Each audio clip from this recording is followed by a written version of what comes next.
അടിപൊളി ഒരു റോസാപ്പൂ ബൺ ഒന്ന് ക്രിയേറ്റ് ചെയ്ത് നോക്കിയാലോ? വളരെ സിമ്പിൾ ആയിട്ട് ചെയ്യാൻ പറ്റുന്ന ഒരു ഹെയർ സ്റ്റൈൽ ആണ് കേട്ടോ. അതിനായിട്ട് നമ്മൾ ആദ്യം തന്നെ പോണിറ്റൈൽ കെട്ടാണ്. നിങ്ങൾക്ക് നിങ്ങളുടെ അളവിനനുസരിച്ച് പോണിറ്റൈൽ കെട്ടാം. ഞാൻ കുറച്ച് ഹൈ പോണിറ്റൈൽ ആണ് കെട്ടുന്നത്. ഇതുപോലെ തല കുമ്പിട്ടിട്ടാണ് കേട്ടോ ഞാൻ ഹൈ പോണിറ്റൈൽ കെട്ടുന്നത്. അത് നമുക്ക് രണ്ടായിട്ട് ഭാഗിക്കാട്ടെ. ഇതുപോലെ രണ്ടായിട്ട് ഭാഗിക്കാം. പിന്നെ രണ്ടായിട്ട് ഭാഗിച്ചതിൽ നിന്ന് കൂടി രണ്ടായിട്ട് ഭാഗിച്ചിട്ട് ഇതുപോലെ ഒന്ന് ട്വിസ്റ്റ് ചെയ്തെടുക്കാം. പിന്നിടലല്ല, പ്രത്യേകം ശ്രദ്ധിക്കുക, ട്വിസ്റ്റ് ചെയ്തെടുക്കാം.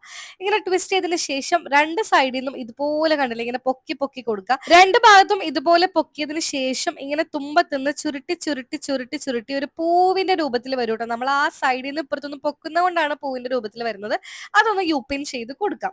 ഈ ഒരു രീതിക്ക് ഇപ്പുറത്തും മുടി ഇങ്ങനെ പൊക്കി പൊക്കി പൊക്കി കൊടുത്തിട്ട് ഇങ്ങനെ ട്വിസ്റ്റ് ചെയ്ത് നമ്മൾ സ്ലൈഡ് കുത്തി കൊടുത്തപ്പോഴേക്കും രണ്ട് പൂ കിട്ടിയിട്ടുണ്ട്. പിള്ളേർക്കൊക്കെ ട്രൈ ഔട്ട് ചെയ്യാൻ പറ്റുന്ന ഒരു ഹെയർ സ്റ്റൈൽ ആണ്. ഇതുപോലെ നമ്മൾ ഫ്ലവർ ഉണ്ടാക്കാൻ പഠിച്ചു കഴിഞ്ഞാൽ ഈ ഒരു ഫ്ലവർ വെച്ച് നമുക്ക് പല രീതിയിൽ ഹെയർ സ്റ്റൈൽ ചെയ്യാം കേട്ടോ. അപ്പൊ എന്തായാലും ഇത് ട്രൈ ഔട്ട് ചെയ്തിട്ട് ഫീഡ്ബാക്ക് അറിയിക്കാൻ മറക്കരുത്. അപ്പൊ ഇത്രേ ഉള്ളൂ.